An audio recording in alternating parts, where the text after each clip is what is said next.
ബഹുമാനപ്പെട്ട Sebastian sir, എൻ്റെ ഗുരുനാഥനും അതുപോലെ തന്നെ മുഖ്യ പ്രഭാഷണം നടത്തിയ കൃത്യമായിട്ടുള്ള ഷാജി സാർ, സ്വാഗതം ആശംസിച്ച വിജി സാർ,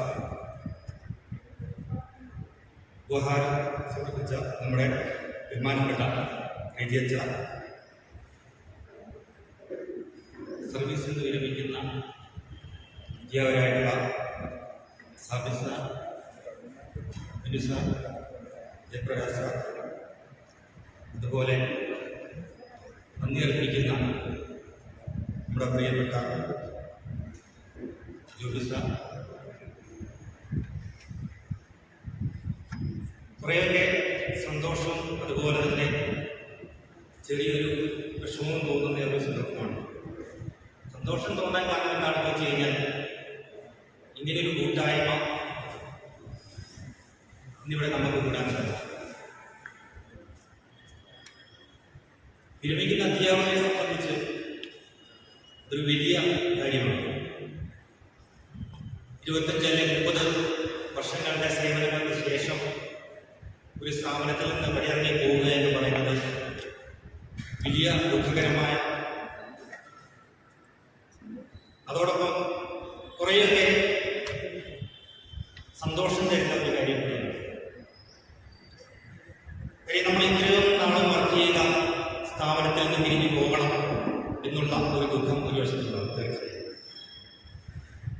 അതുപോലെ തന്നെ ധാരാളം കുട്ടികളുടെ ജീവിതത്തിൽ വലിയ മാറ്റങ്ങൾ കൊണ്ടുവരാൻ സാധിച്ചു എന്നുള്ള ഒരു സന്തോഷം, ഒരു അഭിമാനം, അതും കൂടെ വിരമിക്കുന്ന അധ്യാപകരെ സംബന്ധിച്ചിട്ടുണ്ട്. നമ്മുടെ എല്ലാ സമൂഹങ്ങളും അധ്യാപകരുടെ പ്രാധാന്യം മനസ്സിലാക്കിയിട്ടുണ്ട്. അതുകൊണ്ടാണ്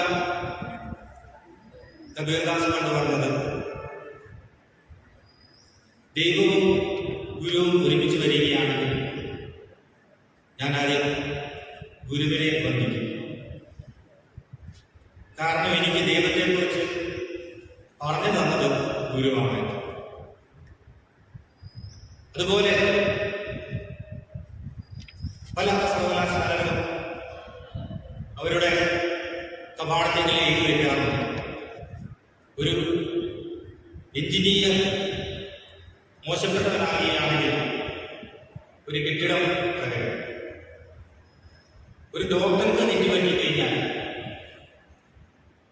ഒരു രോഗിയാണ് മരിക്കുന്നത്. പക്ഷെ ഒരു അധ്യാപകർ തെറ്റുപറ്റുകയാണെങ്കിൽ ഒരു തലമുറ ഒട്ടാകെ നശിക്കുന്നു. ഇതൊക്കെ കാണിക്കുന്നത് അധ്യാപക സമൂഹത്തിന് അല്ലെങ്കിൽ അധ്യാപകർക്ക് നമ്മുടെ സമൂഹത്തിലുള്ള പ്രാധാന്യമാണ്. ഷൈസാർ പറഞ്ഞ പോലെ തന്നെ അധ്യാപകരെ സംബന്ധിച്ച് പാഠപുസ്തകങ്ങളുള്ള കാര്യങ്ങൾ പറഞ്ഞു കൊടുക്കുക എന്നുള്ളത് മാത്രമല്ല കടമ. ഒരുപക്ഷെ ഭാവിയിൽ ഓൺലൈൻ ക്ലാസ്സുകളും നിർബന്ധ ബുദ്ധിയൊക്കെ നമ്മളെ മാറ്റിയേക്കാം, അധ്യാപക സമൂഹം തന്നെ ഇല്ലാതായേക്കാം എന്ന് ഭയപ്പെടുന്ന ഒരു കാലഘട്ടമാണ്. പക്ഷെ അങ്ങനെ വിശ്വസിക്കുന്നവരാണല്ല. കാരണം എന്താണെന്ന് വെച്ച് കഴിഞ്ഞാൽ, ചില മൂല്യങ്ങൾ കൊടുക്കുവാൻ വേണ്ടിയിട്ട്, സൃഷ്ടിക്കുവാൻ വേണ്ടിയിട്ട്, അങ്ങനെ വിദ്യാർത്ഥികളെ മാറ്റുവാൻ വേണ്ടിയിട്ട് അധ്യാപകർക്ക് മാത്രമേ കഴിയുള്ളൂ. എനിക്കിത് മനസ്സിലായ ഒരു സന്ദർഭമുണ്ട്. കാണക്കാരി ഗവൺമെന്റ് ഹയർ സെക്കൻഡറി സ്കൂളിലെ NSSന്റെ PO ആയിട്ട് പ്രവർത്തിക്കുന്ന ഒരു സമയത്ത് എനിക്ക് സാന്ദർഭികമായി അതിനടുത്തുള്ള ഒരു മന്ദിരത്തിലേക്ക് പോകണം. അതായത് പ്രായമായ ആൾക്കാരെ നിവസിപ്പിക്കുന്ന ഒരു സ്നേഹാലയം എന്ന പേരുള്ള ഒരു ഓൾഡ് ഏജ് ഹോം. ആ പേരോട് ഞാൻ ഇഷ്ടപ്പെടുന്നില്ല, എങ്കിൽ മനസ്സിലാക്കാൻ പറയാം. അപ്പൊ എല്ലാ ആഴ്ചയിലും ഞങ്ങൾ കുട്ടികളുമായി, NSS കുട്ടികളുമായിട്ട് ഒരു പ്രോഗ്രാമിന്റെ ഭാഗമായിട്ട് ആഴ്ചയിൽ ഒരു ദിവസം ഭക്ഷണം കൊടുക്കുന്ന ഒരു പ്രോഗ്രാമായിരുന്നു. അപ്പൊ എല്ലാ ആഴ്ചയും ഒരു ദിവസം ഞങ്ങൾ സ്നേഹാലയത്തിലേക്ക് പോകും. അപ്പൊ ആദ്യമൊക്കെ അവിടെ ചെല്ലുന്ന സമയത്ത് 80 മുതൽ 90 വരെ വയസ്സുള്ള സ്ത്രീകളും പുരുഷന്മാരുമാണ് ഉണ്ടായത്. ആദ്യമൊക്കെ അവർ ഞങ്ങളോട് അടുക്കാനൊന്നും കൂട്ടാക്കിയിരുന്നില്ല. കുറേ നാളുകൾ കൊണ്ട് ഏകദേശം 1-2-3 ആഴ്ചകൾ കൊണ്ടൊക്കെ എനിക്ക് തോന്നുന്നു അവർ കുട്ടികളുമായിട്ടും ഞങ്ങളുമായിട്ടൊക്കെ ഒത്തിരി അടുക്കുകയും അവർ വിശേഷങ്ങൾ പറയുകയൊക്കെ ചെയ്യുന്നുണ്ട്. പിന്നീട് അവർ ഞങ്ങളെ കാത്തിരിക്കാൻ തുടങ്ങി. കാര്യം എന്താണെന്ന് വെച്ച് കഴിഞ്ഞാൽ അവിടെ നല്ല ഫുഡൊക്കെ ലഭ്യമാണെങ്കിൽ കൂടി കുട്ടികൾ വീട്ടിൽ ഉണ്ടാക്കിക്കൊണ്ടിരുന്ന ആ ഒരു ഭക്ഷണക്കോതി, അപ്പോൾ അതിൻ്റെ ഒരു ടേസ്റ്റ്, അതൊക്കെ ഒരു ഭയങ്കര ഇഷ്ടമാണ്. സ്നേഹാലയത്തിൽ ലഭിക്കുന്നത് ഇപ്പോഴും നല്ല ഫുഡാണെങ്കിൽ കൂടി ഒരേ സുഗന്ധമുള്ള, ഒരേ മണമുള്ള, ഒരേ കറികളൊക്കെ അവർക്ക് ലഭിക്കുന്നത്. പക്ഷേ കുട്ടികൾ കൊണ്ടുവരുന്ന ആ ചോറുകൂടി എന്ന് പറയുന്നത് അത് വ്യത്യസ്തമായിട്ട് പോകും. കാര്യം വാടിയിൽ പോയിട്ട് അങ്ങനെയൊക്കെ കൊണ്ടുവരുന്നു. മാത്രമല്ല ഈ കുട്ടികളെ സംബന്ധിച്ച് കുറേയൊക്കെ ഭയങ്കര ആവശ്യമാണ്. ഒരു ജോലി സമയത്ത് നമുക്ക് പോകണ്ടേ എന്ന് പറഞ്ഞ് രാവിലെ തന്നെ നമുക്ക് ചോറുകൂടിയൊക്കെ കിട്ടി റെഡിയാക്കി പോകാൻ വേണ്ടി റെഡിയാക്കി ഈ അമ്മമാരെ കാണാൻ വേണ്ടി അവർക്ക് വലിയ ആവശ്യമായിരുന്നു. 14 ഒരു അമ്മ, ഏകദേശം 85 കൂടുതൽ പ്രായം ഒരു അമ്മച്ചി. അമ്മച്ചിയോട് ഞങ്ങൾ ചോദിച്ചു, അമ്മച്ചി മക്കളൊക്കെ എവിടെയാണ്, എന്താ ചെയ്തെന്ന് ചോദിച്ചപ്പോൾ അമ്മച്ചി പറഞ്ഞു, എനിക്ക് 10 മക്കളാണുള്ളത്. 10 മക്കൾ നല്ല നിലയിൽ, എല്ലാവരും അമേരിക്കയിലും കാനഡയിലും യൂറോപ്പിലൊക്കെയാണ്. 10 മക്കളുണ്ട്. 10 മക്കളും ഉന്നത വിദ്യാഭ്യാസം ലഭിച്ച് നല്ല കരിയറിൽ ജോലി ചെയ്യുന്ന ആൾക്കാരാണ്. ഈ 10 മക്കളും ഈ അമ്മയെ നോക്കാൻ സമയവും മനസ്സും ഉണ്ടായിരുന്നില്ല.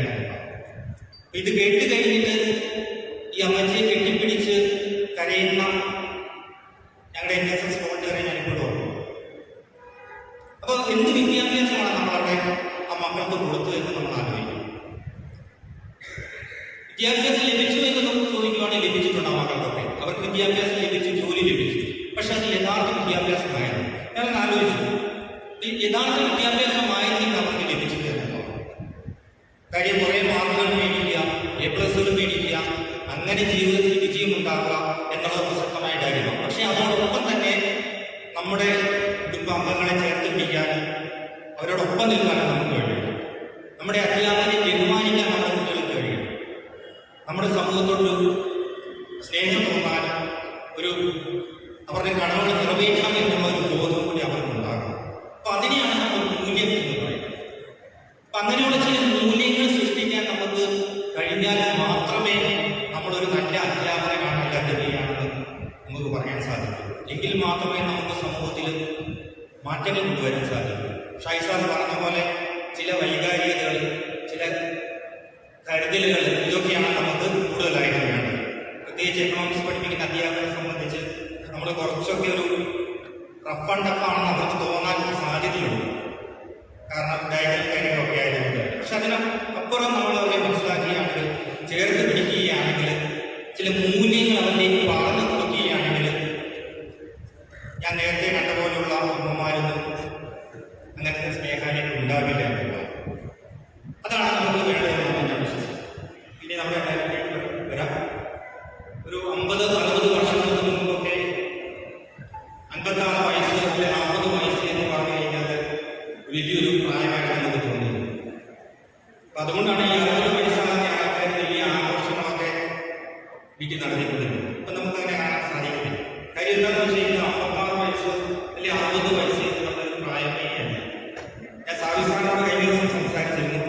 സാവിസാർ ഇനിയും ഒരു 15 വർഷം കൂടി പഠിപ്പിക്കാൻ വേണ്ടി സാറ് ഇപ്പോഴും റെഡിയാണ് എന്ന് പറയുന്നത്.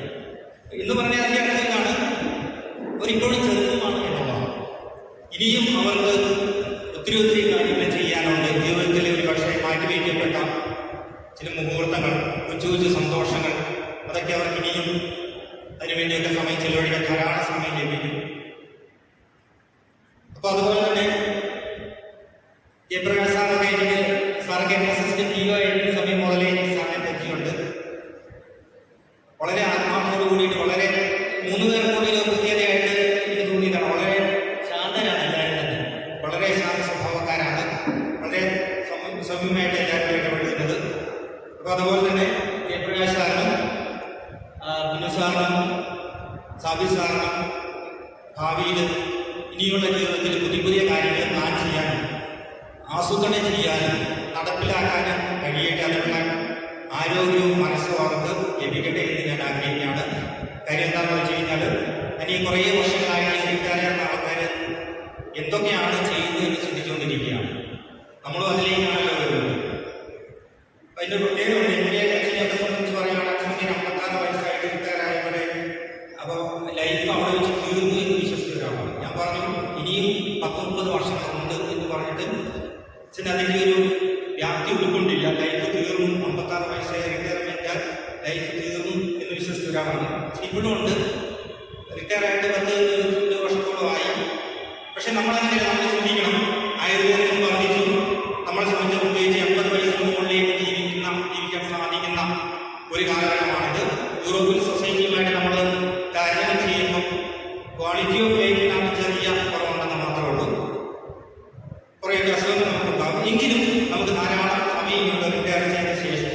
അപ്പോൾ നിങ്ങളെവിടെയാണ് ഞങ്ങൾ നോക്കുന്നത്, എന്തൊക്കെയാണ് നിങ്ങൾ ഭാവിയിൽ ചെയ്യാൻ ഉദ്ദേശിക്കുന്നത്? എന്തായാലും എല്ലാ ആശംസകളും നേടാൻ വേണ്ടി ഈ ഒരു